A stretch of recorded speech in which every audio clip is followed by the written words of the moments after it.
Hey guys, this is Becca with In the Mic of Madness, or actually with SOBs who love SOV. And I'm here with Slade Shepherd. Say hi, Slade. Hello. All right, so we are a spin-off show. So we are the facts of life to the In the Mic of Madness's different strokes. So again, notice that I picked a show that stayed successful after it had a spinoff, and a spinoff who became its own thing. I could have picked just the 10 of us in Growing Pains. Hello. Love that show, by the way. All right, so our idea with this is that we both love shot on video, low budget, kind of the movies that nobody else rented at the video store.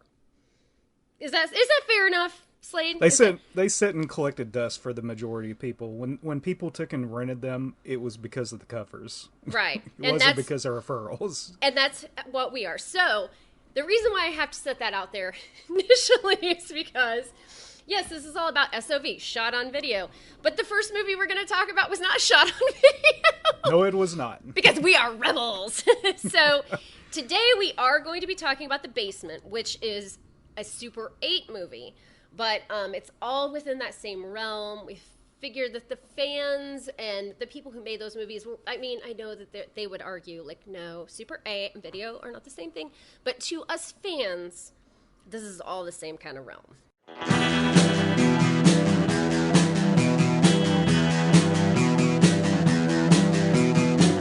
You're listening to the Prescribed Films Podcast Network, home to hundreds of hours of free podcast entertainment. The shows on this network all have a common goal, providing you with the best discussions about movies and other forms of entertainment media. The PFPN hopes to fill your earholes with audio joy. Visit our website with links to all the other amazing shows at www.thepfpn.com. Thanks for listening.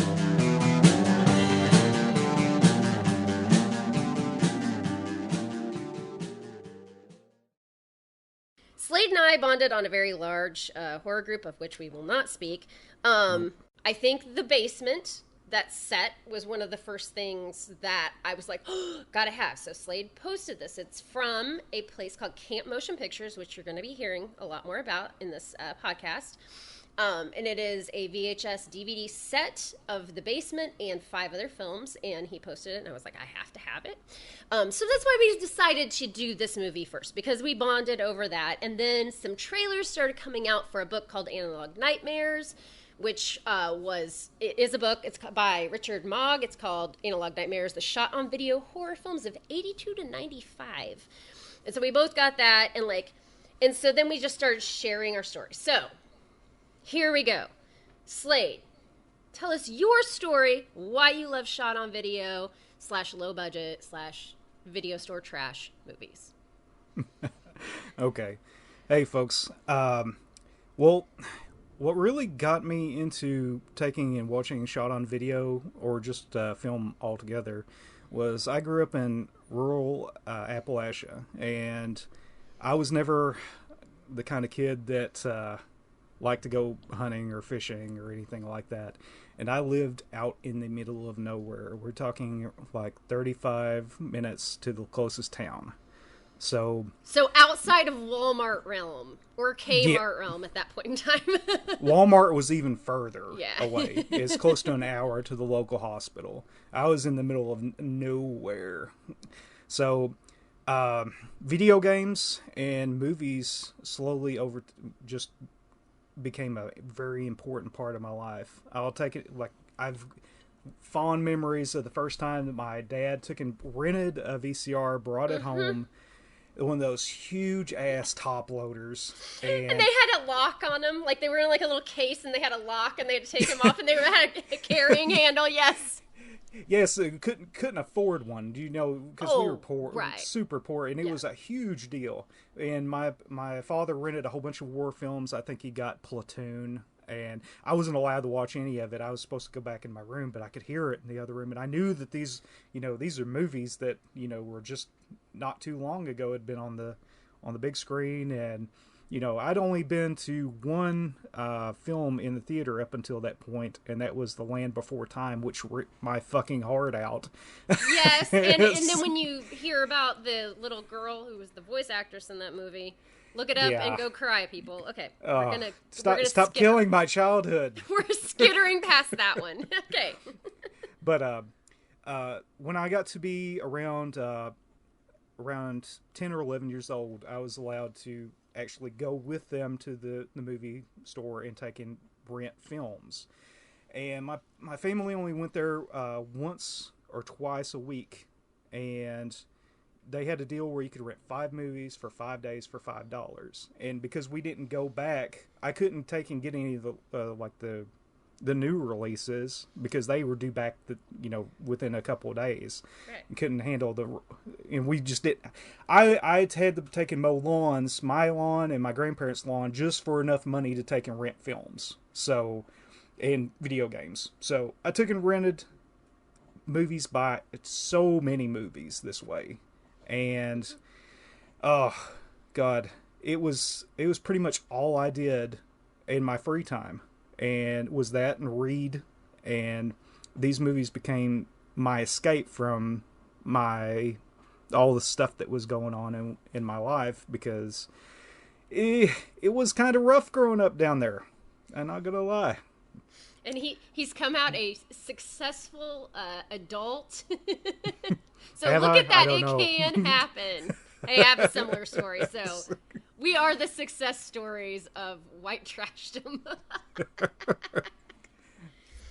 But like once you start renting all these movies at a time, you start to, like, I would rent all the major releases. I'd be like, yeah, I heard about that one. Then you start getting into the full moon releases. I'd pick those up whenever they came out. And then after a while, despite it having this place was run out of a trailer. The rental store was a rundown trailer. Later on, they got a bigger store, but initially it was a rundown trailer in the middle of this town. But when they got the big store, they had a huge horror selection. They just put tons of money into it, and they had all these really cool covers like Zombie Gourmet Chef and Cannibal Campout and Video Violence, and these movies that just had amazing covers and amazing titles. Let's not skitter past that. Yeah, totally. And I started to rent them, and I was shocked because there's something about shot on video that really sticks with you when you take and watch it. If you kind of resonate with it, because the way that the film is, it has a different look to it. It looks like somebody's home video, so it kind of makes it a little bit more real. And a lot of times it was people's home video cameras. I mean, yeah. I've talked about this before. Like, I mean, this was a time, we're talking like the mid 80s, whatever. I mean, I didn't own a VCR either. I didn't know anybody who had a camcorder. Only the rich kids had a camcorder. I mean, so if you could get your hands on a camera, a video camera, a VHS video camera, that was like amazing. I wanted one so bad growing up because I had so many ideas for movies, but there was just no money for it. And I had to go in my parents' room, grab their VCR, unhook it, take it in my room and watch it, because I knew half this shit that I was renting. If my parents knew it, they trusted me to take and rent good stuff. But if they knew half the stuff that I was watching, they probably would have. What's this Cannibal Hookers movie that you rented, Slade? Yeah. It doesn't sound wholesome. Okay, so Slade, you were born in 81, is that correct? That is correct. Okay, I was born in 76, so I'm a little bit older than you. So my story is very similar, but just a little bit pushed back. And I grew up in a trailer in rural Indiana, so we're not even going to go there. I lived on fried bologna, and I have a decent job and disposable income to where I can buy things like the Basement box set. So again, success. Water biscuits. Yes. One of our side dishes we used to eat was like tomatoes with bread and sugar. Did you ever have that? Like, I had sandwiches on hand all the time, like, because we hardly ever had bread in the house. Oh yeah. And Well, thankfully my grandparents had a garden, so we got a lot out of that. well, it's Indiana is where I grew up, so a lot of tomatoes. Like, you know, you can just walk outside and people hand you tomatoes like at a certain point in time. And so we had canned tomatoes. So that was it. That was what we ate forever. It was like tomatoes with blah blah blah, tomatoes and spam, tomatoes and beans, tomatoes and bread and sugar. So interesting time, kids. Anyway, no, we did not have a VCR. And we did the same thing. We would rent a VCR, and you'd go and rent a ton of movies, and whatever you brought home was what you watched. It wasn't like it is now. Like, oh, I started watching this movie on Prime, and it just sucks, so I turned it off and went and watched something else. No, you had like these movies, and you were going to watch them hell or high water. So when I was really young, we would do that renting thing, and it was always like a really exciting thing. And actually, my aunt lived out in the country, which around here is actually like the cool thing because she didn't have access to cable or anything like that. So she had one of those huge ass satellites where she had this like thick ass book where it's like, and there were probably only like 30 things on at a time, but it seemed so awesome. You know, she had like the descrambler and everything. So it's like you go in the book and be like, oh wow, you could watch like German porn or something. I mean, that's the way it was to me, I'm sure. Spice Channel. Anyway, but she had a VCR, and my uncle that lived down the road from her had a VCR. And this is, we're talking like probably about the time you're a toddler. You're maybe starting to poop on the toilet. They would rent movies, and they like you could put two VCRs together, and you could play the movie on one and record it onto the other, and it was like super highly illegal. Early piracy. Early piracy that, like, back then, man, you thought, like, somebody was going to, like, the SWAT team was going to, like, come down and get you. So they had all these movies, and she had all these blank tapes, and they all had a number on them. And she had a spiral notebook, and it would have, like, number 1, and it would say one movie. She could usually fit about 3 movies on a blank on a blank tape, and it would say what it was. So she had this catalog essentially of all these movies, and we would go over there and be like, wow, well, I had older sisters who made very bad choices, but very good when it all comes down to it, because when I was maybe about 6, I'm gonna say 7 just to make them sound better, like I was like dragged, they had to take me to my aunt's because she had a pool. And, like, you know, my older sisters, they got to drink and everything, and then we came in and we got to, like, pick movies. Well, they got to pick movies. And so the first 2 movies that I really remember watching there that I absolutely adored and have shaped my life are the Kentucky Fried Movie, which is hilarious, and it shaped my sense of humor, and I Spit on Your Grave. Yes, they let a 6-year-old... Okay, we're going to say 7. God. Watch these 2 movies.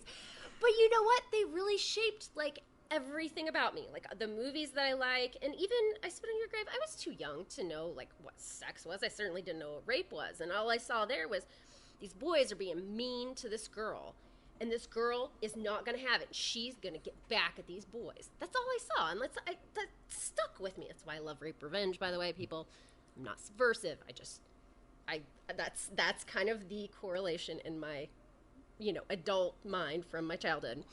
But yeah, so I started watching.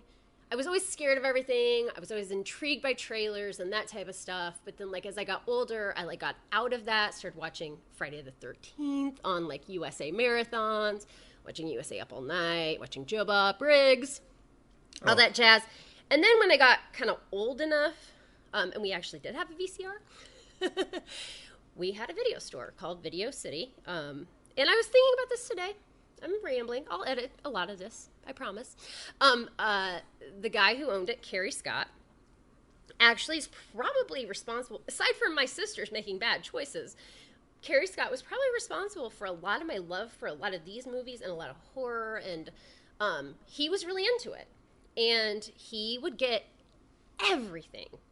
I mean, everything. So, I mean, you would have, you'd go in and there'd be freaking whatever. I can't even think of like a popular movie from 85 that's not horror. But there'd be all the popular movies, but he always got the random ones. And they were always the ones that I was drawn to. And like, now everybody talks about them, but like Sleepaway Camp, like those movies, I was like, oh yeah, I gotta rent those. Happy Birthday to Me, all the ones with the cool covers. But like you said, you kind of like, you get past a certain point. Things didn't come out as quickly as they do now. Like when it's like Tuesday and like, oh, hey, like videos come out. It's like, okay, between video on demand and physical media and everything else, you've got probably like 100 movies that come out every week. Then it was like, maybe there were 4 or 5. And then maybe there were like 3 or 4 that like no one else cared about. It's a great time to be a fan. Yes. Right now. It is. It's a great time, but it's also a terrible time because, it's a terrible time for the fans and for the filmmakers because I feel like so many things get lost. Yes, the filmmakers are having a hard time. And I feel frustrated because I will stumble upon a film that I really love, and I get kind of upset that it doesn't get the notoriety it should just because it kind of gets lost in the mix. You guys know I'm assuming that anybody who's listening to this listens to my shenanigans somewhere else. Like, I can't imagine that any of them, like, stumbled upon this. But if you didn't, I'm Becca. And I'm an idiot. But, like, the last 6 months or whatever, I have championed Cherokee Creek and The Bad Man and Skeletons in the Closet. They're 3 fabulous, fabulous movies that I adore, and I have done everything that I can to bring them into the limelight. And they really, in a time before, maybe even like the mid-90s, I think any of those would have gotten kind of a cult following. But now there are just so many movies that it's just hard for anybody to get a piece of the pie, essentially. So, anyway, that's my aside. Again, Slade knows I edit the shit out of these. Yeah, streaming has killed it a lot. Like, as far as just the convenience of taking and having all these films and people being overwhelmed with it, and just the sheer amount of films that you can take and choose from. And it's hard to stick out. Why are some of these movies, why do we even watch some of these movies that we're going to be talking about? Is because we exhausted our possibilities. We watched all the A-list movies, we watched all the B-list movies, and then maybe some of the C-list movies, and then it was like, well, what's left? And that's where some of these movies came from. I mean, it was essentially like, I rented so many movies, I had to start renting, like, bottom of the barrel, and those are now, like, some of my best memories, and some of the movies that I rented continually as a kid. Yep, same here. So, and actually, I have to say, I was giving a shout out to Kerry Scott. I think he's still alive. He had a lot of health issues. Last I heard, he was in Atlanta. But I actually ended up working for him one summer in college. He opened up a cult video store in Bloomington, Indiana, which is a college town. Plan 9 Video. And there was nobody there. And basically, he took all of the really awesome shit from Video City and brought it down there.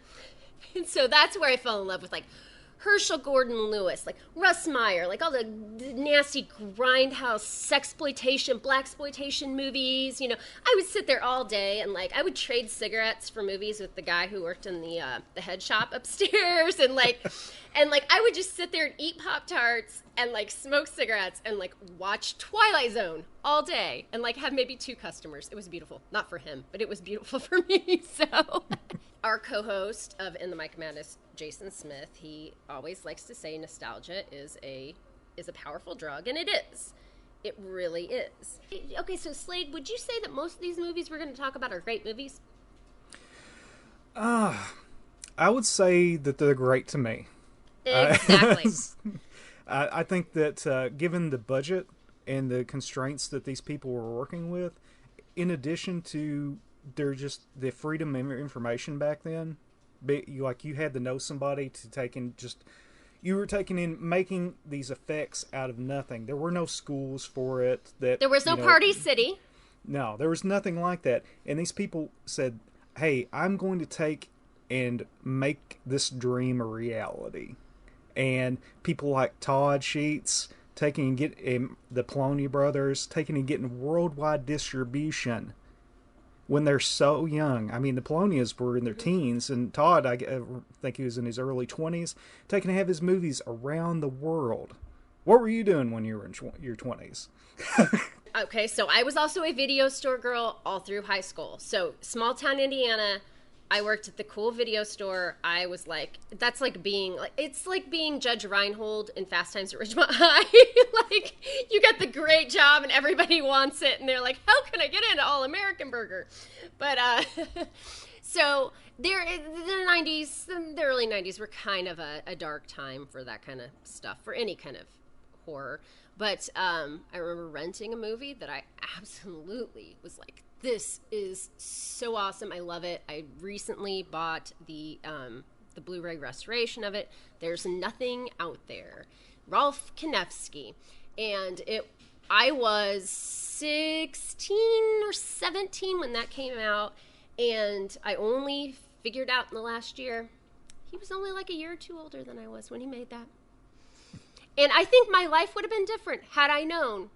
Like, had I watched that and been like, oh my God, this kid, a kid my age made this movie, I think it would have been a little bit different for me.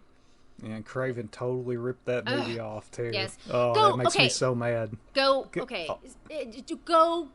that. I think it's Vinegar Syndrome, I want to say. I think it's that or Arrow, but I think it's Vinegar Syndrome because it's got the really cool, But there's some really cool extras on there, and one of them is it's kind of heartbreaking, and Rolf has made some great movies. Party Bus to Hell was like one of my favorite movies of the last couple of years, but there is a character in that is Randy from Scream. It is. He is straight up. This is 100%. This is before self-referential horror. Yes, parody horror had already been done. We had Student Bodies, we had Wacko, those types of things. Those are straight-out parodies. This was the first self-referential horror. The first movie that I had ever seen, or that I still, doing some research, can find, where they're going into a situation and you have somebody who is like, you do realize this is how horror movies start. And this guy in this movie is straight out Randy, and Rolf actually gave a copy of this or a ticket or something to Wes's son, and a few years later, Scream came out. So it's not complete ripoff, but let's just say the people who come up with the most original ideas do not usually get the credit. Sadly, yes. Yeah. All right. Okay, soapboxes. There are going to be a lot of soapboxes, right, Slade? Yeah, well, all the soapboxes. Oh, yeah, soapboxes and storage containers. I'm looking, he's trying to get all his movies out. So, these movies just have a lot. They have a lot of charm. They have a lot of heart. And I think, I didn't know that. We didn't have the internet.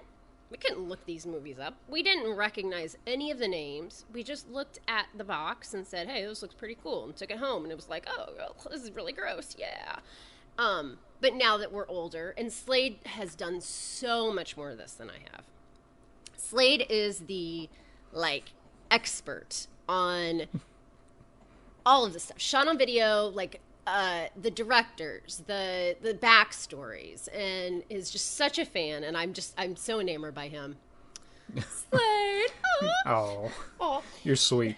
But to me, I'm kind of coming back and watching these and having all of these 14, 15-year-old memories come back and flood, and then I'm looking and I hear him talk and I'm like, oh my God, there was so much more to these than I ever knew, and this is gonna be fun. This is gonna be fucking fun. It just pulls me back right into that time, and every time I sit down and watch them, it's like I'm taking and getting those VHS tapes again and putting them into the VCR for the first time and just experiencing it. And they feel like they're made by fans, for the vast majority of it. And they really, most of them are. I mean, most of them are, like we said, the kids in, in their parents' basements and, using their dad's car and, using their mom's credit card and, it's really like once you start doing a little bit of research into this, how these people started, it's really amazing, and it really like brings a whole new aspect to this. Yeah, it really does. And there's some hidden gems in there. Like I sometimes I get into these groups and you keep on hearing people talking about these films, and then you forget that, oh, right, 99% of the world doesn't even know that these things exist. Yes, exactly. Like we're in a few groups. So Unearthed Films, which is great. Stephen Byro. Yeah, and Susie. Yeah, Susie's great. And they don't just focus. The group does not just focus on unearthed films. They focus on kind of lesser known, a lot of shock value, gore, or whatever, and like. So yeah, people will talk about a movie in there like it's just like everybody knows it. Like it just it was like Top Gun and this came out the same day. Everybody saw it, and like you'll be like, I've never heard of that. Like, oh my god, there's this whole other world. And they're just really great. And this stuff is still being made today. We should probably mention that, too. Yeah, there are a lot of independent filmmakers making films with nothing. Like, absolutely nothing. Yeah. Like, my buddy Phil Stevens, Brian Paulin, like, just making some really great films with nothing. Absolutely nothing. Now, nothing now is a little bit different than nothing then. Because nothing then was really probably little to nothing, and having your parents having access to a camera. Now there are now nothing is, I have an idea and I'm gonna have to do an Indiegogo and I'm gonna have to beg people for money, go on social media, but it is the same concept. I mean, I've been backing a lot of these movies, like Cameron Scott's Death Care that's coming out. Donald Farmer is one of the people we were talking about, because one of the movies that we want to do is Savage Vengeance, which was an unofficial sequel to I Spit on Your Grave. It did have Camille Keaton from 93. And it's like, okay, he's still making movies. Yeah, like I said, I was going to buy a Donald Farmer anthology set that Slade sent me, and I said, if it doesn't have Jason Crow being like the slimiest, sleaziest person I've ever seen and Hooker with a chainsaw, I ain't buying. Because I didn't even make the connection, like, that it's, like, the same, like, oh, it's the Cannibal Cop guy, right? So, they are some, Ralph Konevsky, I just said, just recently made Party Bus to Hell. Todd Sheets, hello, Clownado. Yep. And The Ballad of Marshall Stack, look that one up, guys, it's coming out, and it's going to be awesome. Just the promotional pictures from that look great. I'm supposed to be in it. I know, and I'm jealous. I know, and it's only because I kiss their asses and I live where they're filming, and it's gonna be. I'm like, I'll be corpse number 4, guys. That whole crew they're just great. Oh my god, every last one of them. Can we just give a shout out to all of them? Like, so yes, please. We have befriended so many of like what I like to call the Todd Sheets players, or the Todd Sheets, Todd Sheets verse. So Amanda Payton, who is like my babe, Amanda's wonderful. Yes. Antoine Steele, who I still, the Twan, I still have to meet him. I really want to meet him. Sweetest guy ever. And just great and gracious. Like, John O'Hara, who plays Big Ronnie in Clownado, who I think is going to be the bad guy in The Ballad of Marshall Stack. If you've seen the CGI pictures. I'm guessing so, too. Like, yeah, they need somebody with a lot of muscles. Man, he's got muscles. Dylan Harvey. I'm going to forget people, so I really... Eli DeGear. And then my babe, Sheila Brandon Allen. Alice. Douglas Epps. God, who else? I'm forgetting so many people. But this whole little group, like, every time we put something out there... Like, they are always, like, sharing and just, like, supportive, and we do the same to them. I hope that we do the same to them. And they're so approachable, too. Oh, It's great. They're awesome. They're awesome. And if I forgot you, I'm so sorry. I'm going to have to go back. There's going to be, like, a little, like, edit, like, and? Because I know I'm forgetting people, but that whole group is just so awesome. So we are kissing all kinds of people's asses. We are like kissing video store asses, and they don't even exist anymore. And here's another ass to kiss. Memories. Yes, collective ass here to kiss. So, if you were a person who in the 80s worked, I don't even know what it would be, like the marketing campaign, like if you were involved in creating the design for like the box art for horror movies or writing the blurbs on the back or anything, that whole body of people, you are fucking geniuses. Yes. Fucking geniuses. Like, I can't tell you how many movies that I rented based on the box, based on the blurb, based on all that stuff, got them home, was like, yawn. And then, like, maybe even a month later going, I think I'm going to rent that again. Take it back home, yawn. And even now, I'm like, oh, I just bought, okay, this is not a slam on this movie, but I just bought Mountaintop Motel Massacre. Awesome. Vinegar Syndrome, like, you know, very kind of pricey, like, you know, restoration. And I started watching it and I was like, yawn. Like, but it doesn't matter because it's like, it's Mountaintop Motel Massacre. Like, you all I love that movie. Oh my God. And I like it. I like it a lot. But it's like, I forget how, like, some of those movies are just like same as a lot of the movies that I would watch from, like, my late night horror host. That's one of the things I said in my Days of the Dead wrap-up video was I bought this movie, and it was bootlegged, because it never, I don't even know if it made it to VHS. It was called The Severed Arm, and like, the cover is so awesome. It's like, there's a madman on the loose, blah, blah, blah, blah, blah, you know, and, like, I remember watching it on Sammy Terry, and it's like, this guy gets mailed an arm, and I'm like, oh, you know, and then there's a lot of blah, blah, blah, blah, blah, blah, blah, blah, blah, blah, and then there are, like, some, like, people trapped in, like, a mine for, like, an hour trying to figure out how to survive, and it's got Henry from Alice, the telephone man that always came into the restaurant, and that's the only thing I remember was like, oh, yeah, and I think it took them, like, a full hour before they basically decided to saw. Oh, spoiler alert, everybody! You're not like you get this movie, but they decide to saw off one of the guy's arms to try to survive. Like, that's not really horror, and that's not a madman on the loose.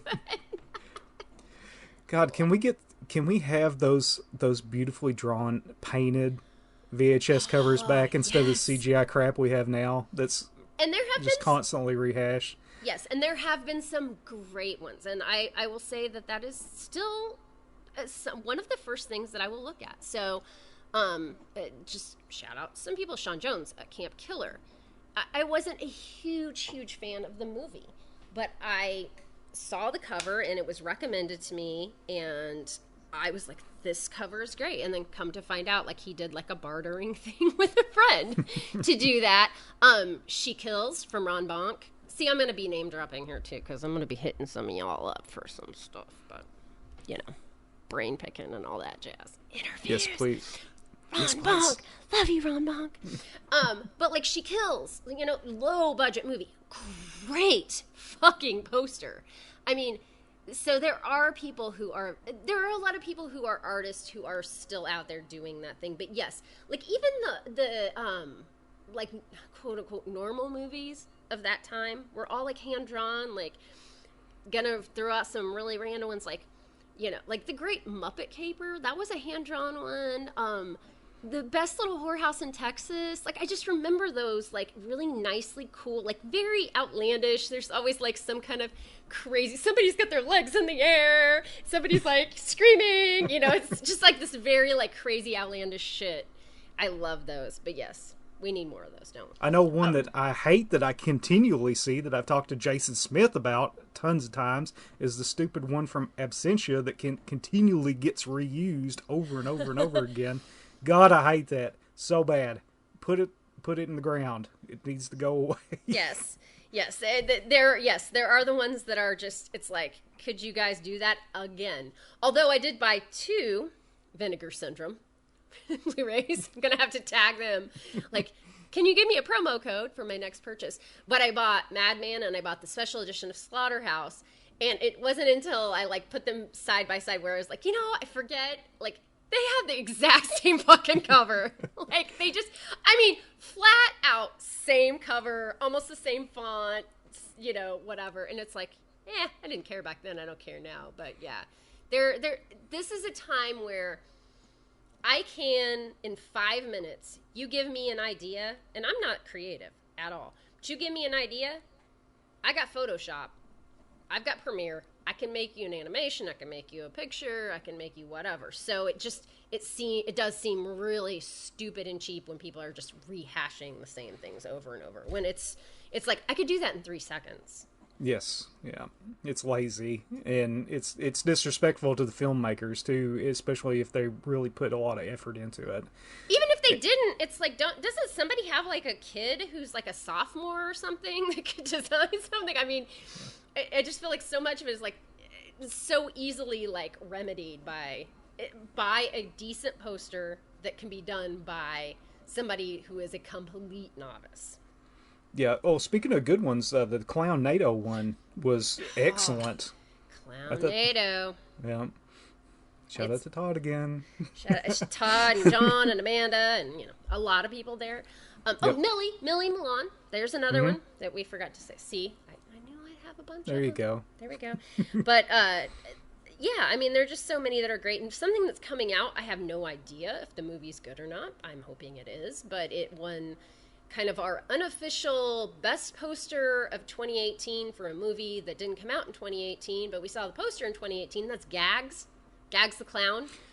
Oh yeah, Paul was talking about that. Shout out to Paul. It is. Yes, it is coming out soon, from what I am told. So, anyway, but we're not talking about Gags or Absentia or whatever. We are, because that's where we are. So this is Slades. This is your second time of doing this, right? On the podcast, right? Yes, it is. I'm still a bit of a novice. I apologize to any listeners. He's not. He was his first go round at a podcast was interviewing Todd Sheets, like one of his favorite directors of all time, and getting Todd Sheets to unsolicited say, "Thank you, Slade. It's people like you that make me do what I do." Like, we're talking about, I gave him the Make-A-Wish moment. I was getting some sand in my eyes there towards the end. I have to admit.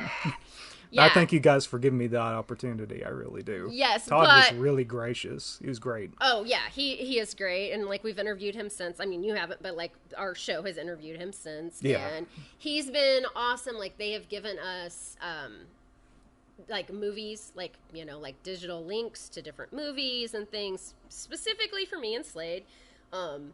And yeah, they've just been awesome.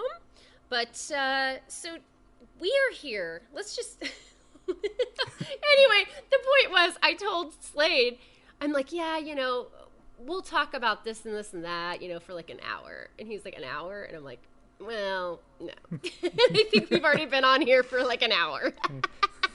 And that's okay.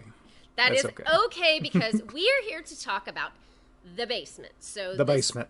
The Basement is a movie that actually just got released in, what did they say, like maybe 2013 was when this box set came out. Yeah, so somewhere around those lines. The Basement was a lost video. It was a lost film. It was from, I want to say they made it. I don't even know when they made it. It's 89, I think. But is 89 really when they made it? Or like when regardless, it got shelved. Yeah. It got shelved big time. So it was shot on Super 8, directed by Tim O'Raw, and we actually reached out to the cinematographer, Michael Raso, who still works in movies today. And he got John Fedele, who is, well, as you'll hear in some of these clips, had various titles, but it was essentially like an assistant director, also an actor, also probably held lighting and whatever else he needed to do. And they got together and recorded a 40-minute segment for us. So Slade came up with a very nice, competent list of questions that weren't covered in the commentary on the DVD, because the commentary is actually very, very comprehensive. Yes, it is. It is. It's great, and it is the two of them. But basically, they recorded a thing for us where they went through some of the basics that probably are on the commentary, and they went through and they answered our questions.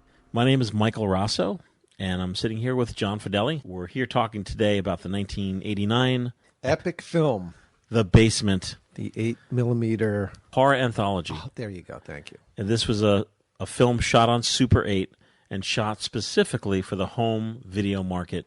So Tim O'Raw was the writer-director, and Tim O'Raw went to school with myself and John Fedele, Right. and we all loved movies and all wanted to make movies, and that's what we did. Mm-hmm. I am the cinematographer on this movie. John, I don't know if you had a title assistant director, but I would call you that. It was, all-around good guy. Whatever you needed. Whatever you needed, and you're in the movie. The folks at In the Mic of Madness sent us some questions. Now, I'm guessing these questions exist because we didn't talk about, flush them out on the commentary track. The Basement, by the way, I should say, The Basement came out a few years ago in a big box VHS with a DVD. Those are hard to come by these days. Really? And I'd like to say that this email prompted me to we're looking into releasing a DVD only in the fall of just The Basement and all the Basement extras. Okay, so you heard it. In the Mic of Madness has prompted a DVD release of The Basement. Thank you. You're welcome. Right? It's really Slade who did it.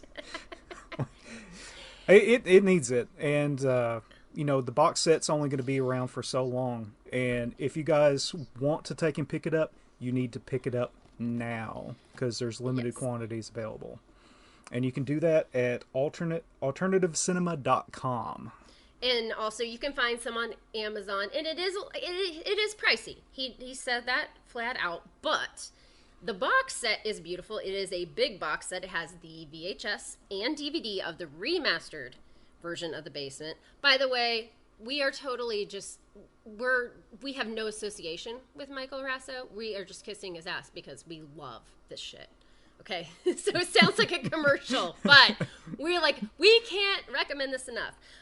It has fabulous commentary. There are some really fun things, like there are a couple of shorts that Tim O'Raw did before this. There is this absolutely amazing, adorable,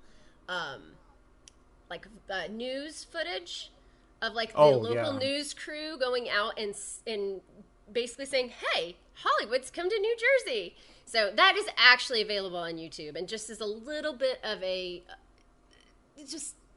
little carrot for y'all, I'm gonna put the YouTube link down there. It is so great to hear them talking about it while they are on set and being interviewed when they have no idea what they're doing.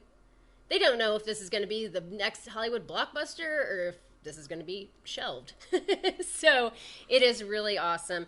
The set actually also contains Video Violence 1 and 2 and Captives, all from Gary Cohen. Video Violence 1 and 2 are definitely they're two of probably, I would say, the most recognizable or popular, I don't know if I want to use those words, shot on video movies. Definitely ones that Slade and I bonded over. Yes. Slade was a Video Violence boy. I had this total crazy flood of memories when I watched Video Violence 2 on this. I still need to know how you did the puppet tendon thing on the girl's hand on that. Gary Cohen. Wore my Video Violence shirt to our last convention. That's right. Only one person even mentioned it. It broke my heart. You did get a couple compliments, though, because the one person, I can't even remember who it was, but they were like, "That is the coolest shirt I've ever seen." It was the Skeleton in the Closets crew. Oh, okay, so Tony Wash? Yes, thank you. Yes. And then we have Cannibal Campout, it's from John McBride, which we have another movie. So we have a stack of movies. Slade generously sent me a stack of movies. And Whip Chipper Massacre was one of the ones that I wanted to do. And that's also from John McBride. So maybe we'll do that. And Cannibal Campout is if we can pare this down, we're not going to be rambling this much. So we can probably do double features from now on, don't you think? Possibly, considering that the vast majority of them are usually at or around an hour each. And a lot of them have so much common ground, whether it be the actors or the content or, some of them almost seem like they're two different movies, but they almost seem like a sequel of the last one because it's like they did the one and they're like, okay, we can do this a little better. So, so there are a lot of those. So yes, I think we can probably do that. But The Basement, it was shelved. And the main reason was this was shot on Super 8. And when it all came back, it was too dark. And it is not necessarily Michael Raso's fault. So the film was shelved for many years because most of the footage was shot too dark. Right. And back in the day, technology wasn't... Nothing you could do about it. The scan technology wasn't as good. I felt bad. Normally when you shoot a film, you shoot a day's worth of work and you send it to the lab. And then you get your footage back, or you call the lab and say, hey, how do they look? The camera for The Basement was the same Super 8 camera that was J.R. Bookwalter used on The Dead Next Door. So J.R. lent me his camera, and I've told this story before. I'm sure I told it on the commentary track of The Basement big box that came out a few years ago, which was J.R. said to me, just put it on auto and shoot. Yeah. Is that what you did? No. Ah, stupid. Yeah, here I am, fancy pants. I knew better than anybody else. Why would I put it on auto when I have my Gossen Luna Pro light meter? Why? The thing about Super 8 cameras, and I tell people who are shooting Super 8 today, especially with my involvement with the film photography project, is I tell them what JR told me. Put it on auto. I'm like, these are prosumer cameras. These are not professional cameras. So these cameras aren't designed to be used manually, in my opinion, and by proof of going through the exercise of ruining Tim's movie. So I felt really bad about it, and I didn't think Tim would want me to shoot another film with him, but we did. I'm friends with Tim to this day. J.R. Bookwalter's done quite a bit, so we'll probably be hitting you up too, J.R. My God. Yeah, we're whores. We really don't care. We're gonna try to talk to as many of you guys as we can because we love you. So this is an anthology.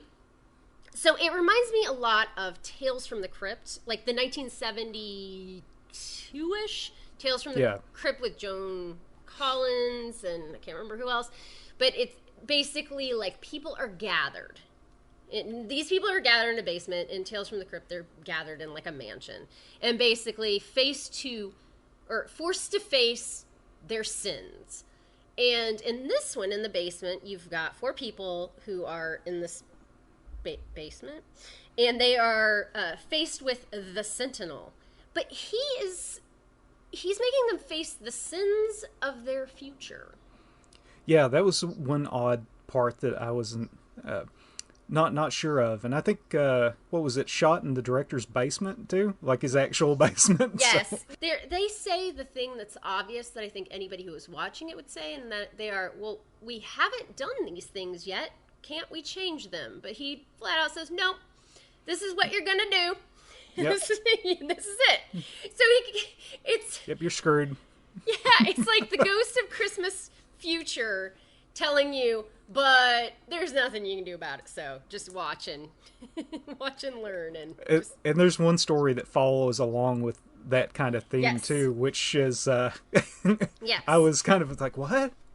Yes. But we'll get to that. Yeah, we will get to that. So they did talk about, in the interview that we got from them, that this would have come out in 1989, and that was kind of a dead period for any kind of video. It was before DVD, but it was after the VHS boom. I never personally had a theatrical mindset. Right. Like, for a theater. I never, ever shot for a theater. Tim was looking to... No. Tim was always direct-to-video as well. Oh, okay. Always wanted to do a deal for VHS. And the thing is, if we shot The Basement 8 years earlier, that was the VHS boom. Yeah. By 1989, it was disintegrating. Yeah. So 1989, and then DVDs didn't come out until mid-90s. So it was kind of like that dead period. where in between VHS and DVD, so the market was not as robust. And it was into the hands of Michael Raso, who is at the helm of Camp Motion Picture, which is now Alternative Cinema, as we said before. We'll keep pimping them out. But he was able to remaster this with his company. When Tim moved to Los Angeles in 1991, he came to my office in Comcast with the boxes of the basement reels. Just dumped them on Just said, here you go, Mike. Good luck. Wow. And then they sat in my office at Comcast. Then I moved them to my house in Vernon. Jesus. Then I moved them to my apartment in Pompton Plains. Then I moved them to the warehouse in Butler. Oh, my God. So, I mean, the fact that they still exist. The fact that they're all intact. Yes. And then usable is amazing. Inspiration struck when Joe Colbeck came to work for Camp. Joey K. My company, Camp. He did 2 big projects. The first project he did was remaster Video Violence and Video Violence 2. These are the Gary Cohen movies. Right. Joe K was able to look at the transfers, and back then, Super 8 film came with a magnetic strip on the side of it. Right. So we record the actor's dialogue, yes, on the actual film stripe. Joey K, when he edited the movie, he edited it with the original audio. Yeah. The original, so a master of the film exists with the original audio, and then Joey, talk about painstakingly. He painstakingly, none of it was used. So every sound effects, music, and voice has been re-recorded beautifully, I might add. And he mimicked. He used the original tracks as the guide. So he dubbed over the original. Yep. Him and his buddies. Yep. So the original audio exists. Yeah. It's cut. It's unusable, or when we mastered the DVD, thought was to have a secondary audio track with the original audio, and we forgot to do it. Oh, Stoops. What would it have added, though? Just miles of enjoyment. And then there's audio that was just missing, where Joey had to read lips. Oh my God! Like at the pool, where there's like a cat fight between the 2 women, and the woman's like, "You fucking bitch." Oh my God! He must have had so much fun with that. You fucking bitch. It's hilarious. So the first segment is actually it is his wife, correct? This is Kathleen. Yes. Kathleen O'Raw now. Heidinger, I think it was Kathleen Heidinger. Yeah, so she also took and produced the film, from what I understand. Well, when he says produced, financed, and you'll find out about that later. Yeah. But yes, so she was the first person in this, and these do have loose names. This would be called the swimming pool. The swimming pool, yes. Yes, and so a woman is, she's reading a Stephen King novel, and she has names written in this book, and she invites guys over who basically she feeds them to some kind of puppet anaconda in her pool. Am I right? Is that yeah, and just the dubbing is wonderful in this. Right. I love it. It's just okay. great. So you heard in the last clip. So the remastering, basically the audio does exist. Which, when you come out with that DVD in the fall, we need that alternate track. Yeah. Yeah, that'd be great. But I had no idea when I've watched this a couple times. I had no idea that it was just like a bunch of guys redubbing this stuff. So that you fucking bitch. You bitch. I cannot wait to watch it again because that's what I put on here. Before I knew any of that stuff, I put dubbing, heart, asterisk on my list. On my notes. And it's motherfucker. It's so great. God. But it is. But then when you hear that, I already was like, okay, there's a story there, but regardless of the story, I love the dubbing. It's the same when I watch an Italian 1980s movie, and it's like, who speaks English? Who's speaking Italian? You be the judge, I love that. It has so much charm, so that automatically pulled me in.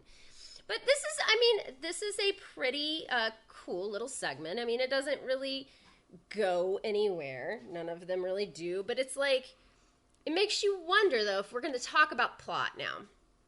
So this lady, this is her sin of the future. So what has she done up until this point to be targeted by the Sentinel of the basement?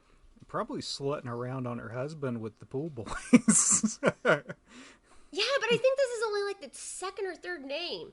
And then she gets in the cat fight with the chick, and she marks her name off too. So this is clearly not just who she's slutting around with. It's like who she has it out for. It's like the homeowners association list. Like, and you said our mailbox wasn't the right color. Yeah. But she seems so surprised initially that Cthulhu is coming out of the bottom of this pool and violently killing people. But she's totally cool with it after it gets her husband. She's all about it. Yeah, I don't know if I feel like she summoned it. I mean, I feel like she knew. And maybe that first time she knew it was a possibility. But, like, she was just like, okay, I'm doing this now. You know, it's like, when you find out, like, when you get that box of fireworks and you're like, okay, and you like the first one and you're really apprehensive, then after that first one, you're like, fuck yeah, motherfuckers, light this bitch up. Like, I know what it's gonna do, but I just need to do my first one. So, yeah, so there's really not a whole lot there. I mean, it is the total karma story. Of course, she gets thrown in the pool playfully by one of her boys. She's like, ah, and she's just like, no, fuck no. Like, that's what you get, bitch. There's a lot of that's what you get, bitch kind of things. I think it was the pool boy was the one that summoned the interdimensional hell beast to take and eat all the people. Maybe, but basically he takes over for her, and exactly. He's got his own list. He's completely unfazed by it. Like, he immediately knows for whatever reason. Like, he probably was standing in the bushes. Yeah. But yeah, he gets out the cordless phone with the 3-foot antenna, and he calls his first victim. Yep. Again, those are the kinds of things. And I will say that one of the things in one of the clips that we will play, he mentions that some people have said to him that they thought this was like a dupe. Like, no, you just made this. You made this now. You made it in the style of that stuff or whatever. And, like, I kind of, like, when I first started watching it before I did any research, I was like, oh, I think they just made this. And I was like, totally on board. But it's like when they pulled out that phone, I was like, no, I don't even know if I've seen one of those at a flea market in a long time. I haven't seen one of those in ages. Like the big bag phones. Oh my god, I love them though. But yeah, so that was the first one. And then the second one was called Trick or Treat, which I love this one. This was basically part of, or it was done originally as a short or part of a short by Tim O'Raw, and it was basically like a Halloween version of A Christmas Carol, right? And this one actually, I think, to me, is the most memorable, and I almost felt like I saw it before. Yeah, it's kind of got that feeling. Boy, this guy really, really fucking hates kids. He really hates kids. He does not need to be in education. Soapbox again. So Slade's wife is a teacher. I am a technology director for a school district.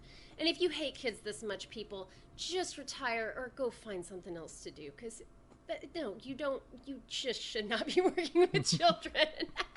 His Emily died, and they used to love to terrorize children at Halloween. Yeah, that was their bonding moment. Yep, and oh god, the staff scenes where he's going into the staff lounge. Just oh god, this is just great. Oh my god. But yeah, he's a dick. He hates them. He has this whole scene in his head. I mean, you can tell it's a dream sequence, but all these kids are in his class and he is just pissed at them. And he just has this, like, dream that he, like, kills them all, but then they all come up, like, basically as zombies to pass up their work to him. he stabs him in the face with pencils and pulls out these Bowie knives and just starts going to town on all of them. Yeah. And evidently he's a necromancer too, because he takes and brings them back and makes them hand in their homework. And It's suddenly fantastic. they're the perfect students, right? But then he like kind of wakes up and he looks at his, classroom of apathetic kids who all they want to do is go drink and party tonight or whatever.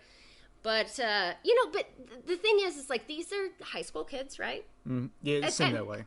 Yeah, high school, maybe high, not elementary, but high, like middle school, at the most. But, like, the kids that come up to his house are kids, like elementary kids, and he's a real dick to them.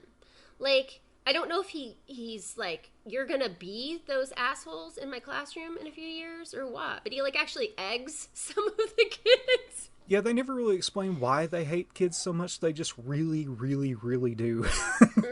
So Emily comes back. Oh, I love the practicals for just the mannequin and everything that they take and get with that whole scene is great.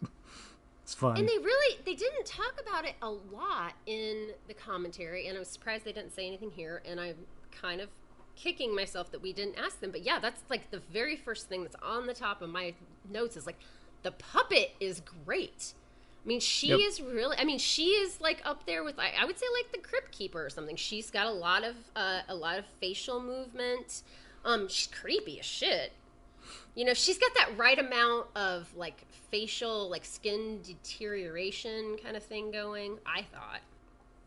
Yeah, it was totally nice, like something you'd find in a really good haunted house kind of feel to it. It's really really cool.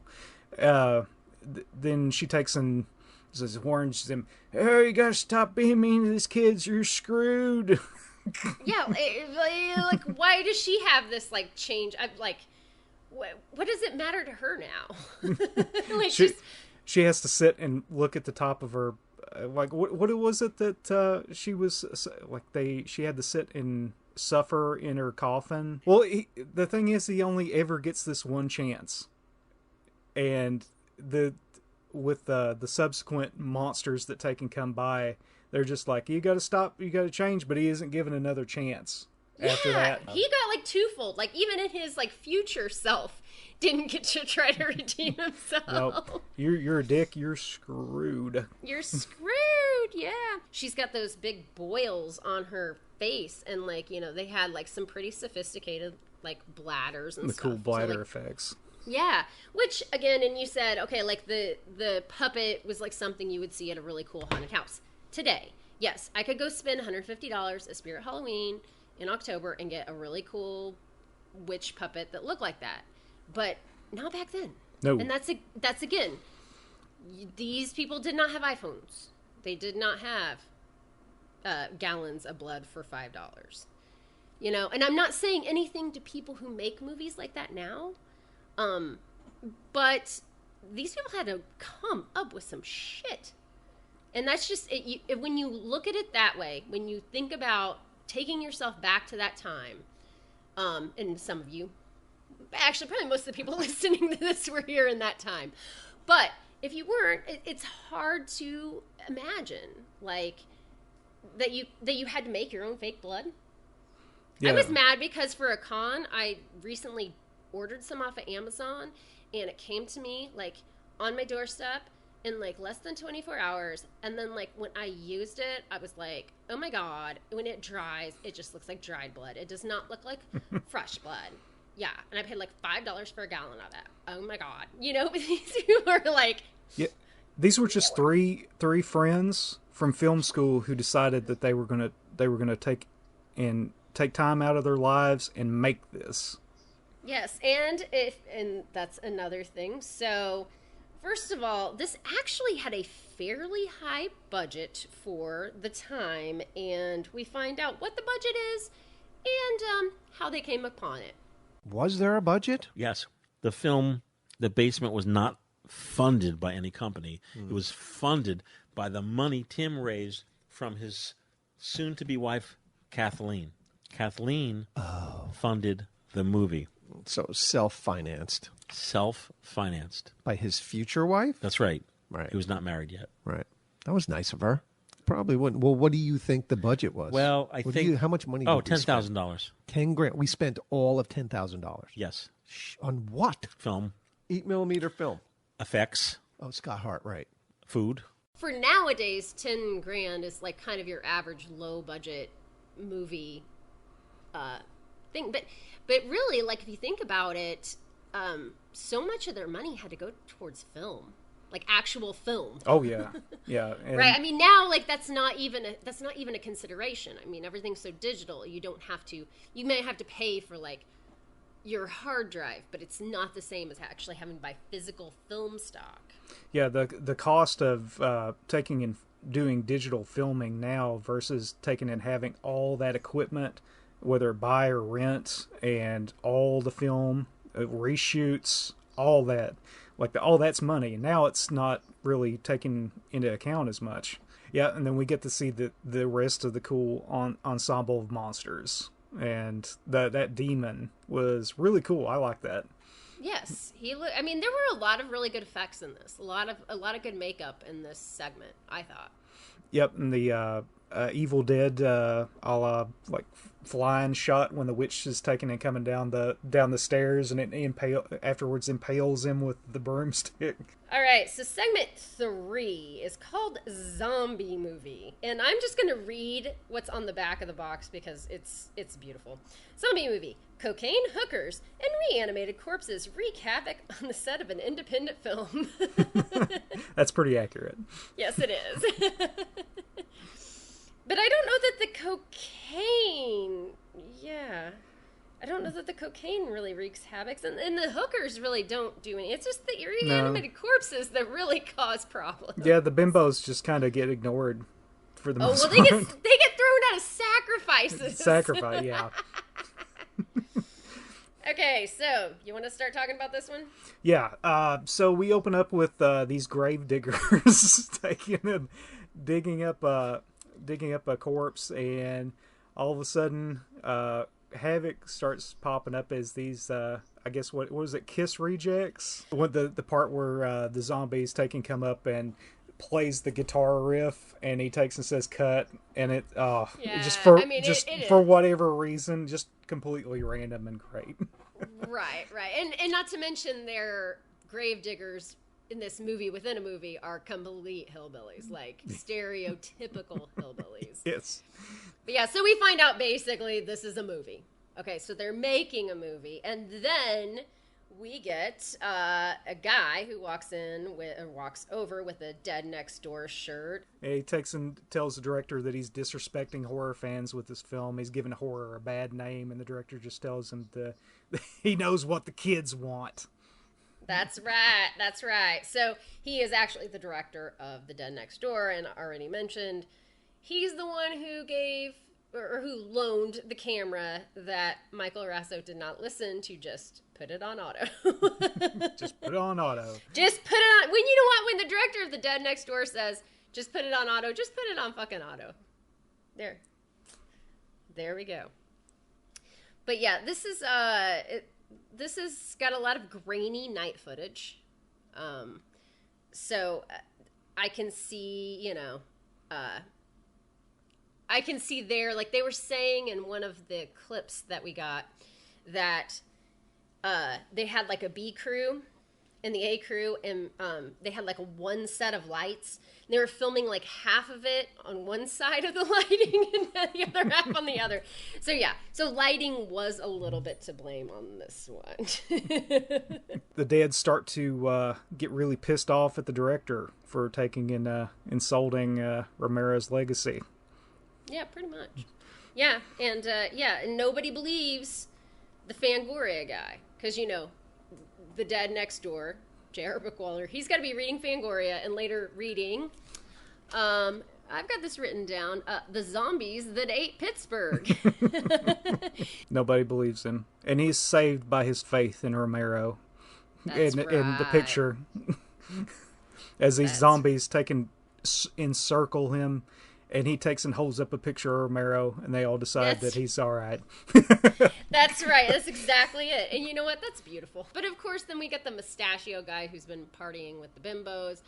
and the dads start coming towards them, and he's like shooting at them, and then he just like pushes the girls out the door, like as a sacrifice, like total dick. The thing that really stuck out for me with this is that as soon as the zombies show up, he's just like, "Oh, they're totally zombies. This isn't a prank or anything. Yes. I'm just going to start opening fire on these people." Right. Yes, I am in a movie with a bunch of people who are dressed up like zombies. This could not possibly be a scene in the movie Or that just I am with just them. not involved in. They're just going to start opening fire and just start throwing these bimbos out as sacrifices. Oh my god. Yeah, that is true. So, speaking of sacrifices, a good word choice, Slade. What kind of sacrifices did you guys make to make this movie possible? I mean, as far as putting your life and job on hold to make this dream a reality.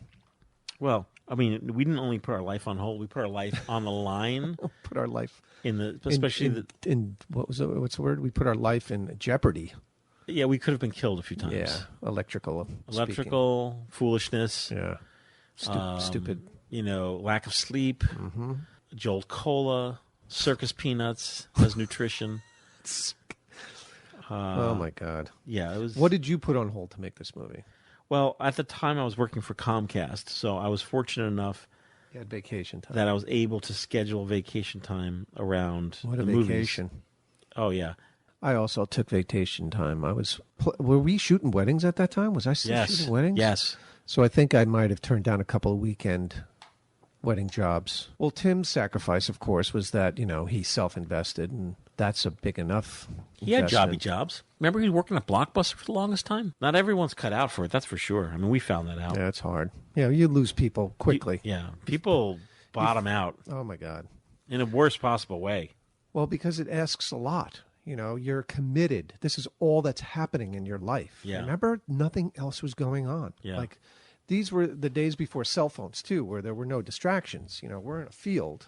We're there for 2 days. We're sleeping in a camper. We're just in this. This Yeah. is all that's happening. No Yeah. distractions. You have to go, like, on foot or in car, find a phone to call your girlfriend, your wife, your mom, whatever. If you wanted to get out of there, you had to walk out of there. Yeah. There's no Uber, no taxis to call if you could find a phone.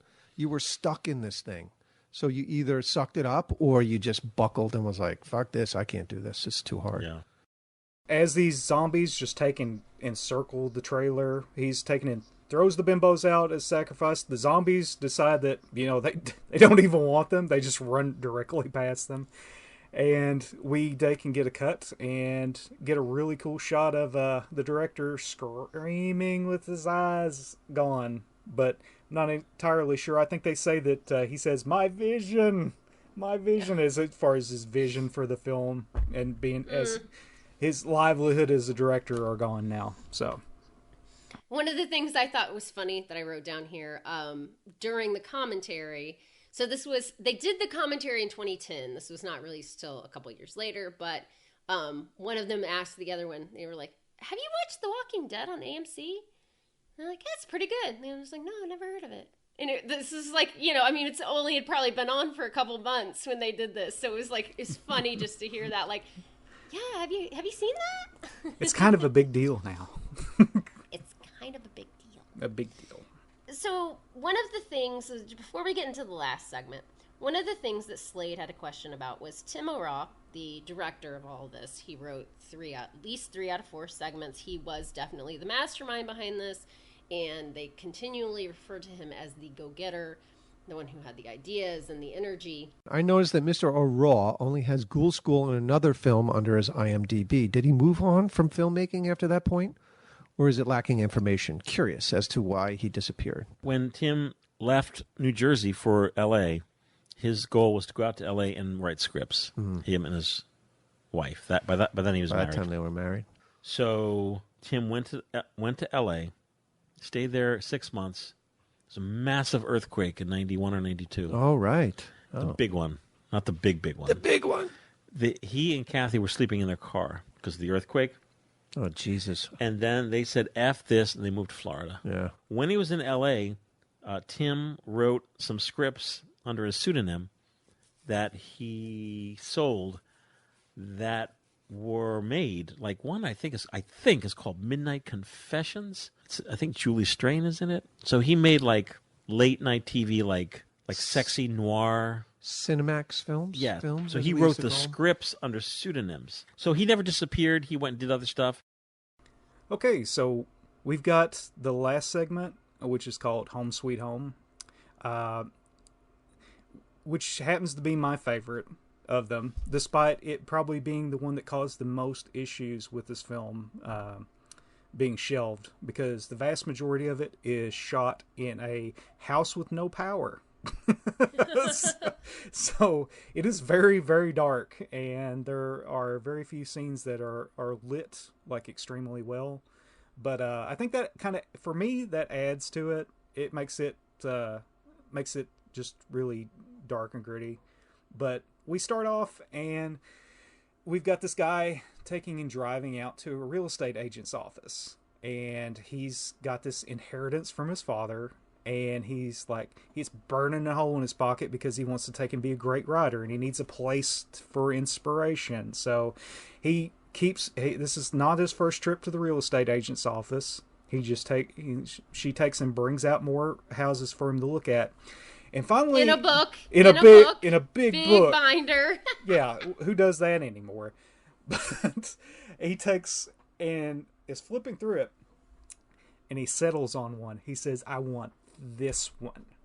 I want this house." And she's like, no, you don't want this house. He says, "Why? What's wrong with it?" He said, "Well, are you sure you want this house?" He's like, "Well, I guess you should know the history behind it before you take and buy it." Well, 6 years ago, there were disappearances of these young men and women around the town that started happening, and they tracked it all back to this house. And it was previously owned by a guy named Milford S. Burns, which is a great name. Which, again, I was going to say, this reminds me of, like, The Simpsons, where they move into, like, that murder house, and the house, is just like, oh my God, we hate you. They can't stand The Simpsons. Like, and then they put that title or that name in, and it was like, oh my God. Yeah, it's great. And they say that this Milford S. Burns guy decided that he was going to take and turn his house into this sex dungeon. Where a sadistic den of torture and sex. Sadistic. Sadistic. Where he killed at least 22 people, or at least that's as many, what they estimate from the body parts that they found. So they never caught him either, and he possibly fled the country or killed himself inside the house. And this guy just not even. Of course, they don't even like entertain the possibility that the guy just like is hiding in the house. But, right. Okay. Yes, exactly. Or just gone somewhere, like skip town for a little bit and then take and come back. Because this place has been abandoned for years. The locals will not go anywhere near it, like she says. But the guy's just like, man, fuck yeah, I want that house. That would be me. I'm sorry, that would be me. I'll take it. It's like, are you sure? It's like, where do I sign? This is awesome. And she says, well, it doesn't have any running water or power. He's like, don't care. I want it. Yeah. So...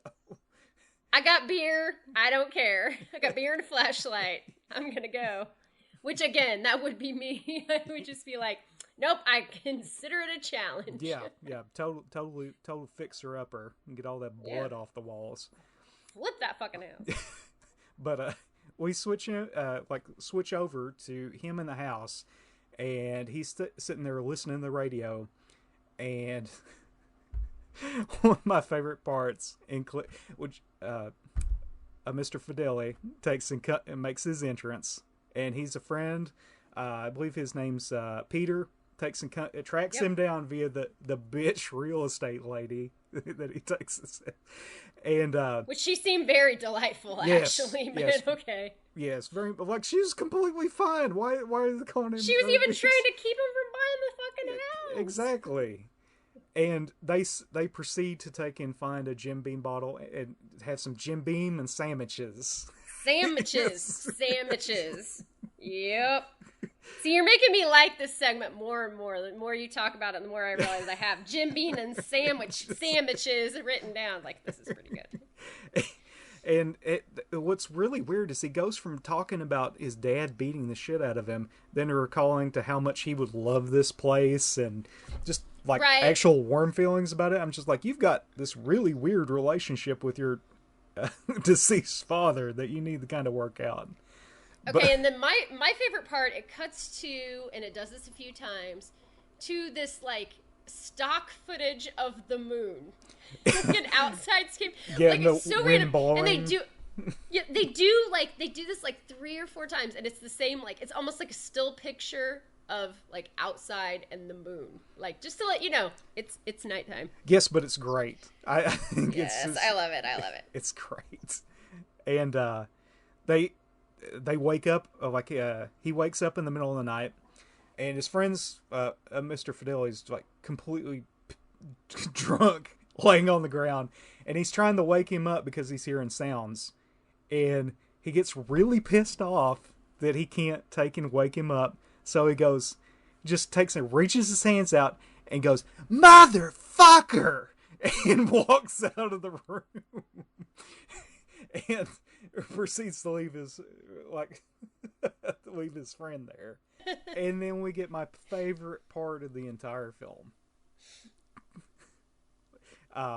where he takes and John Fedele is taking. I can't even, because it's just.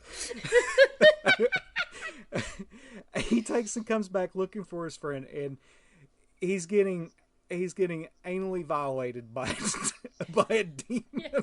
Around the corner. It's just, yes. You see his hands up on, and just the demon's just going to town on him. You don't see the demon part, you just see his front half through it. But it's just great. And then after that, he takes and proceeds to start bashing his head against the wall, and then we get a really cool practical shot of him just like collapsing the head open, and there's just the brain and this monster demon hands. Yeah. And worst anal ever. yeah, not pleasurable at all. So, like, after that, we just abruptly cuts to his girlfriend. Sharon, I think. I have down here, worst actress ever. I don't know. I know, she's just bad. But intentionally, I'm sure, but yes. And evidently he thinks it's all a dream. So they're completely cool, and they have this romantic candlelight dinner in this dilapidated shithole house. And they decide it's a good time to have some sexy time, and then they go to sleep. But they wakes up in the middle of the night and decides he needs to go check the house. So for like no real reason. No real reason. There's no sounds or anything. But he had a hankering for some ribs. Yes. And he hears her screaming in the next room after he's left, and decides that they can come back, and he sees her hanging up from the ceiling, which I thought was really like the rib cage. Like, I like this, yeah. Yeah, that was really cool. And yeah, so her ribs are all exposed. That's why I made the rib joke, obviously. But she's still talking. She's like kind of elongated too, if I remember correctly. Like, right. She's kind of been, but yeah. Yeah, and he asks, "Who did this to you?" And she proceeds to tell him, "You did this to me." And then it's when he takes and realizes that when Milford S. Burns pops up again, decides to inform him that he's been possessed by this demon that takes over the house. So right, it was not Milfred, whatever his name is. It was not his fault. He got possessed, and he's trying to warn him that he's too possessed, right? Yeah, but damn, he killed 22 people. I know, like so far, like his girlfriend's got her ribs exposed before he decided. Whatever. 22 people before he decided to off himself. He's only managed to get 2 so far. So. Yeah. Yeah, and with Milford with his 70s porn stash decides to take in and relate to him that you must kill yourself as I killed myself all those years ago to stop the demon.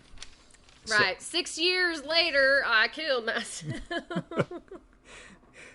So we get another like Evil Dead moment where he takes and walks into the bathroom, and Milford tells him to look at his reflection, and he sees that he in fact is possessed. So he takes and goes back to him and gets a shotgun off of him and decides to off himself. So he takes and goes in there, and all of a sudden his hand starts going all squirrely and takes and turns into this huge claw. Gotta do an Ash.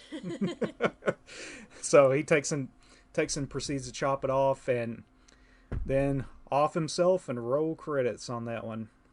They all will march into hell with the stock with lava. Sentinel. Yeah, with the Sentinel with the stock lava footage, and that's yes. campy goodness. Loved it. Right, it's like, oh, Mount Hillawalla or whatever. Like the Discovery Channel. Well, Discovery Channel probably wasn't anything back then. Maybe on my aunt's awesome satellite TV, maybe Discovery Channel was a thing. Are there any stories or any fun facts about the movie that you might want to relate to those that would listen to our show? Despite the misery of shooting the basement, both myself, you, John Fedele, and J.R. Bookwalter often talk about that camper.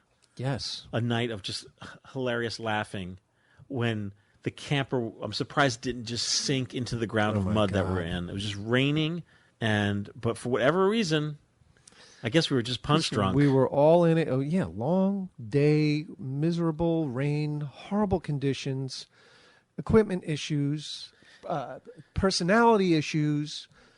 But, if it doesn't kill you, it makes you stronger. There was a very high level of camaraderie back in those and late respect, 80s. I guess. Whereas JR would come out to bring lights and hang out and be in the movie. And then likewise, Tim and I would go to Ohio, and help out J.R. Bookwalter with his films. Didn't you jump in a dirty river for one of his movies? A polymorph. I didn't jump in. I got squibbed, and then I fell backwards into a river.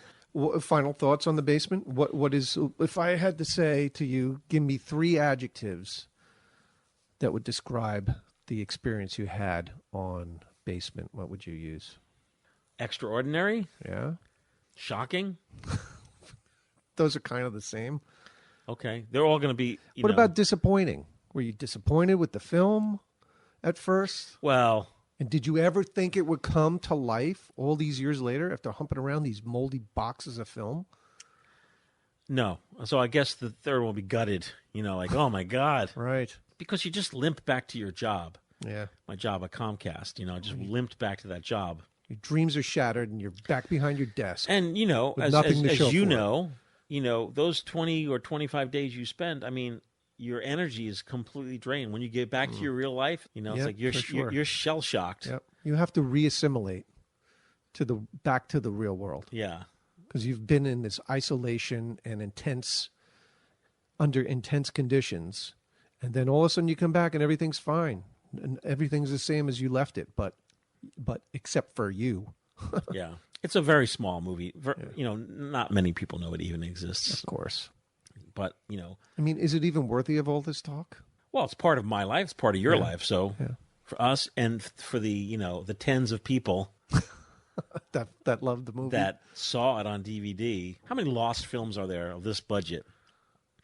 How many unfinished movies are sitting in camcorders and musty I don't think there are that many of this scope. Yeah. Yeah, this was a pretty large scope, that's for sure. So people thought it was, fake until they started searching.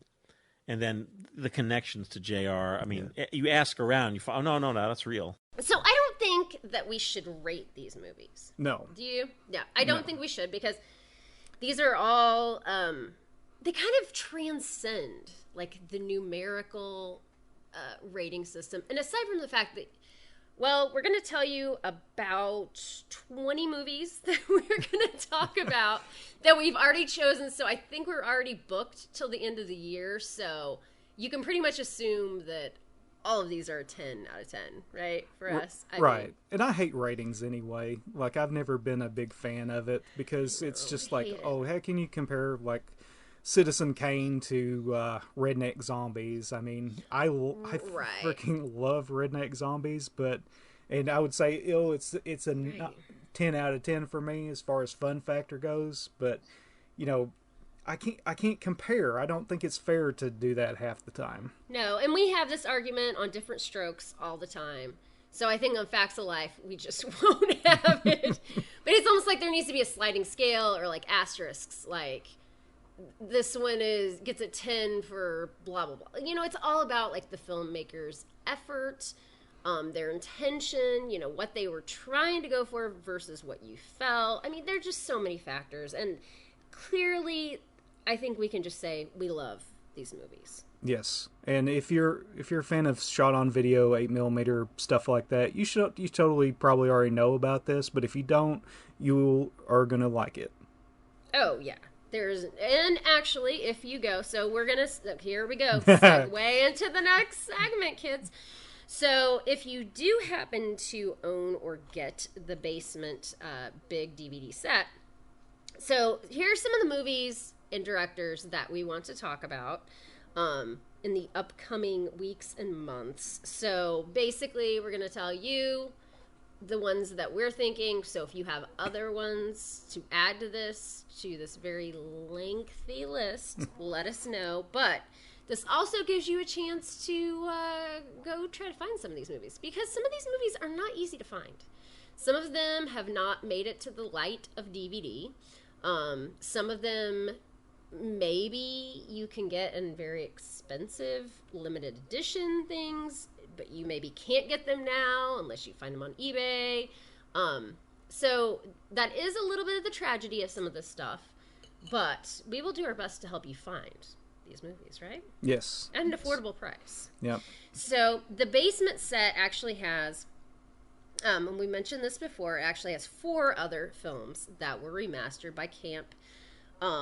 And so we have Video Violence 1 and 2 from Gary Cohen, which I guarantee is going to be one of the next things we do. It's worth the price of admission by itself, in my opinion. Yes. And then, so some of the other ones, John McBride is another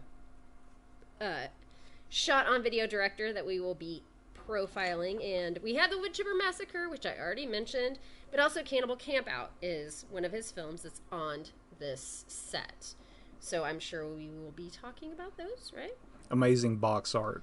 Very iconic of those days. Yes. So, the Polonia brothers, sadly, one of the Polonia brothers is not with us anymore. That would be John, but Mark is still. And so we actually have, both of us have the camp version of Splatter Farm. So looking forward to listening to the commentary.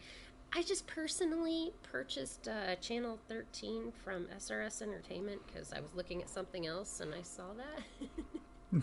I'm jealous. I haven't seen that yet. And shout out to my friends from Skeletons from the Closet. Channel 13. Fuck yeah. Yeah. So this is, I know we just sound like we're doing a list here, but Ron Bonk has been an awesome, he's an awesome director. He actually directs a lot of things now. He did She Kills, House Shark. You probably heard me talk about those. So we have to feature some of his early work. What do you have anything in particular you would want to watch from Ron? I'm not sure.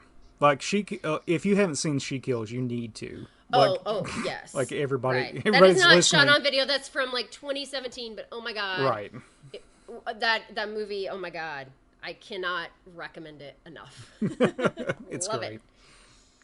But yeah, I was thinking like City of the Vampires is probably his, his shot on video crowning achievement. Don't you think? That we'll probably have to.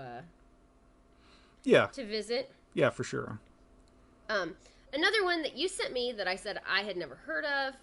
Well, I had heard of, but I think only you for the reason was the movie 555. Yes. Massacre Video is doing wonderful work in bringing a lot of these shot on video classics back up, and it's something. It's mostly remembered because of its glorious pink VHS cover with the decapitated head. And like I looked everything up. Like most of the people who worked on that did nothing else, right? Am I right? Like the director, the actors. I mean, like as far as I know.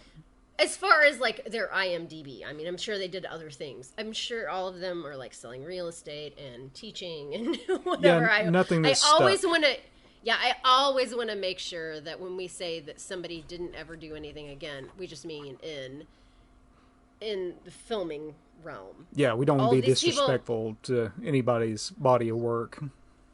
Well, and not even their body of work. I mean, most of these people, this is not something that they even thought was going to be a career. Right. Or did they even intend to? So, I mean, all of them are probably happily doing jobs like the rest of us, and it's fine.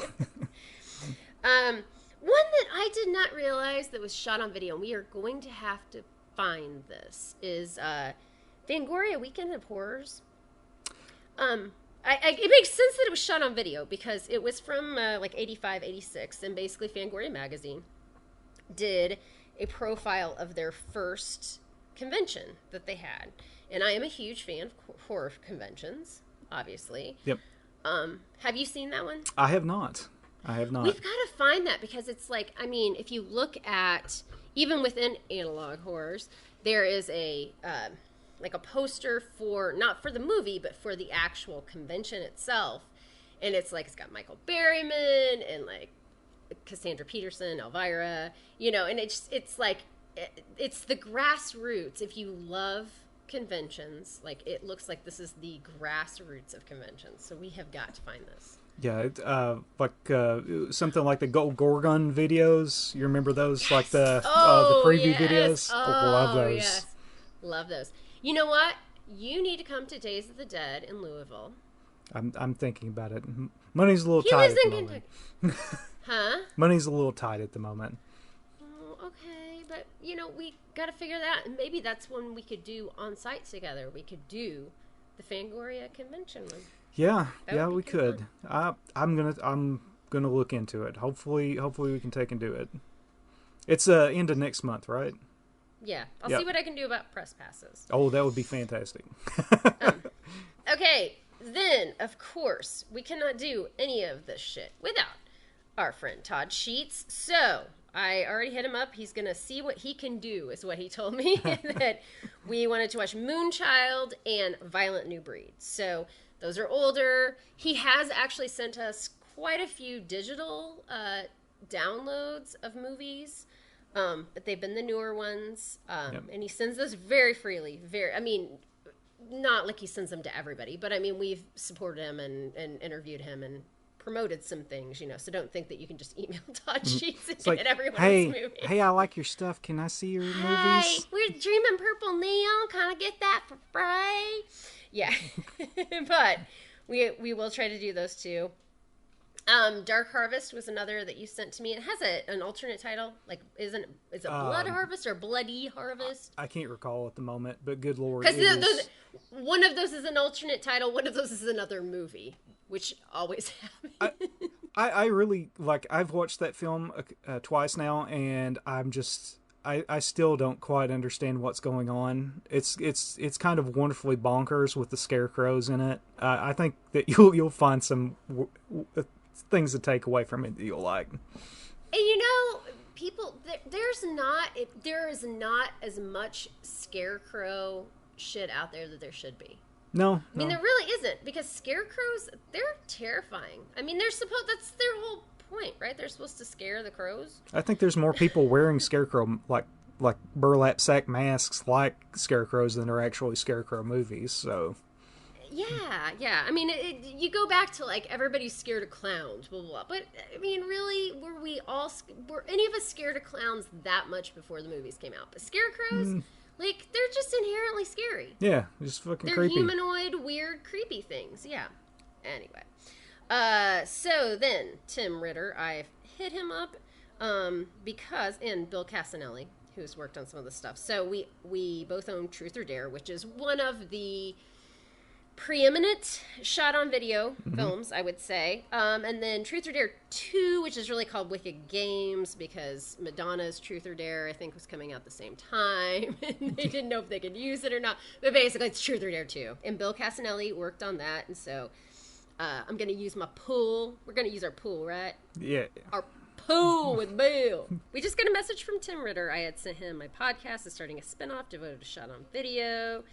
Would you be willing to let us pick your brain? ... And he just texted us back and said, sure, whatever you want to do. Just let me know when you're ready and we can try to get a good time for all. Always an honor. Awesome. Okay, maybe now Love you, Tim. Maybe his movies got bumped up a little bit. Maybe just a little.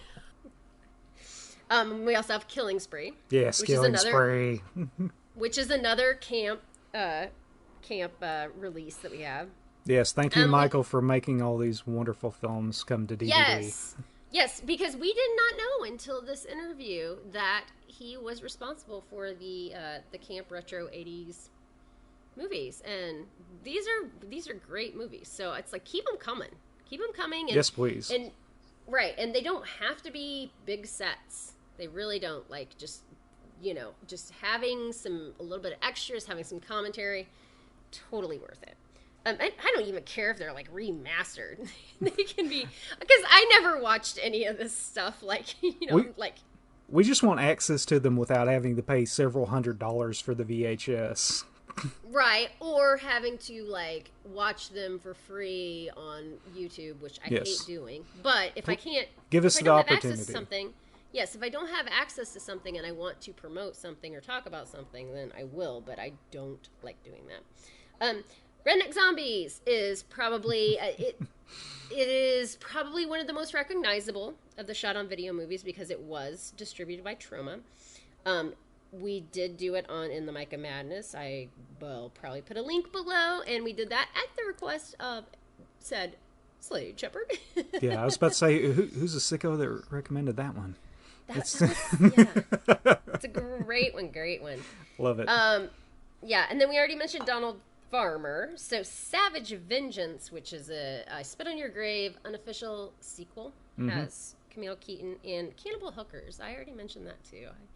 I don't even know if I've ever seen that, but I don't think I've seen it either. I wanna see. There we go. There's one. Oh, there's one we can just like track down. Watch anew together. And then some of the other ones that we had from other requests. Boarding House, which Boring House, according to Slade. I watched the 3-hour director's cut. It's just it's a slog. No disrespect, but that the original, like, don't watch the director's cut, people. Watch the original one. Well, yeah, watch something pared down, and of course that is the first what's known as the first shot on video film, and also what Jason Smith will jump in on the podcast for.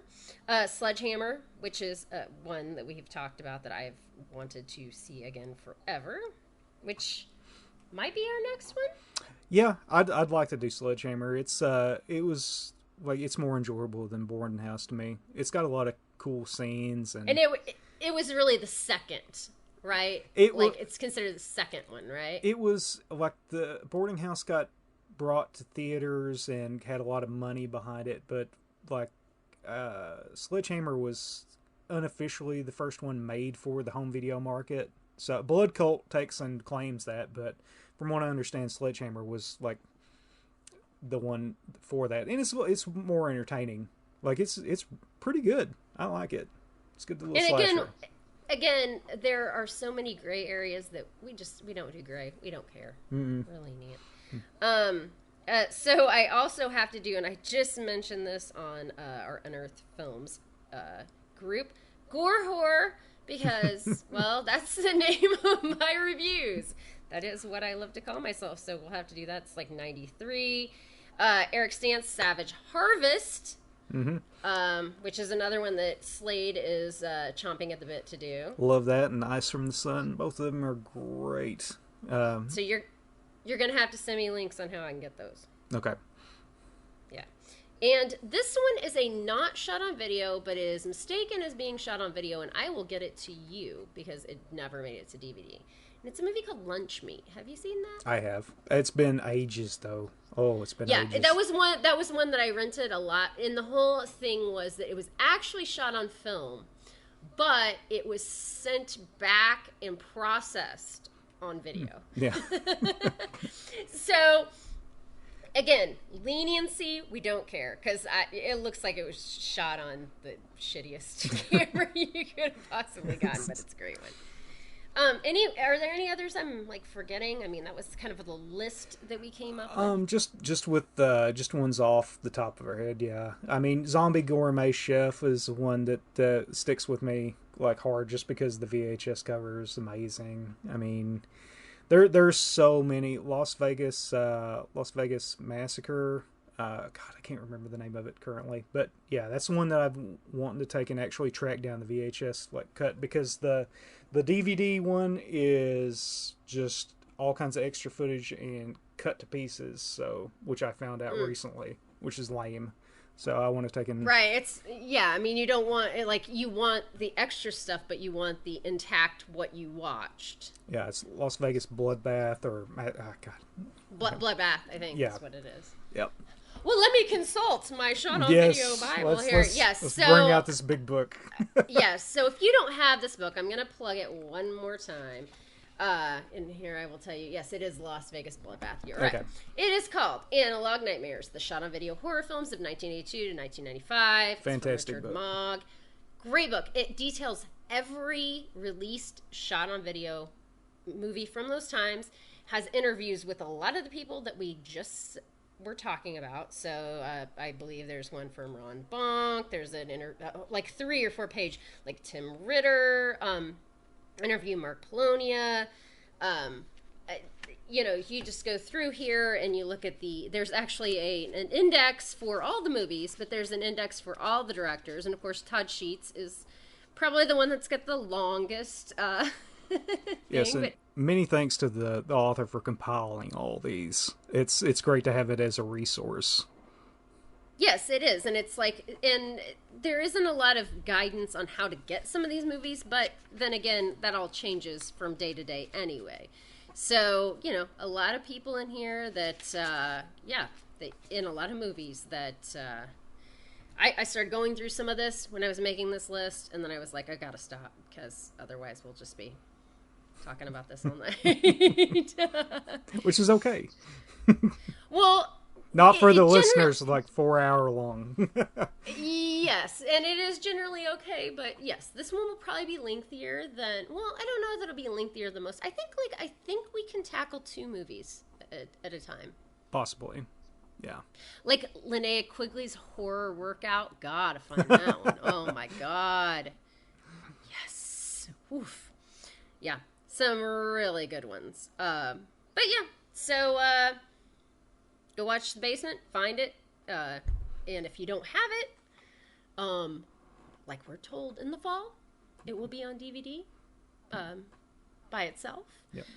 Great movie, and watch some of the ones that we have mentioned here, and tell us which other ones you remember that you want us to watch. Yes, absolutely. We always need more movies. No. Well, maybe not. Our watch list is crazy long right now. So. Oh my God! You saw it. I sent that to you. Like after going to Days of the Dead. And then he sent me stuff. And then I already had a couple movies. I was like, Thursday, I was like, I can just sit down and watch a movie. Like, that doesn't have to do with anything. Like, no podcast, no videos, blah, blah, blah. And I'm like, I don't know what to watch. And it was like, it's literally about a 2-foot tall stack of DVDs. It's like, I don't know what to do. And again, if you're looking for a place to take and pick up The Basement, it's available at alternativecinema.com, and I'm sure that this standalone release will be through there. And also, if you get the chance and you love film, be sure to take and check out Michael Raso's film photography project. It's at filmphotographyproject.com. He does a podcast there, really insightful. You should check it out.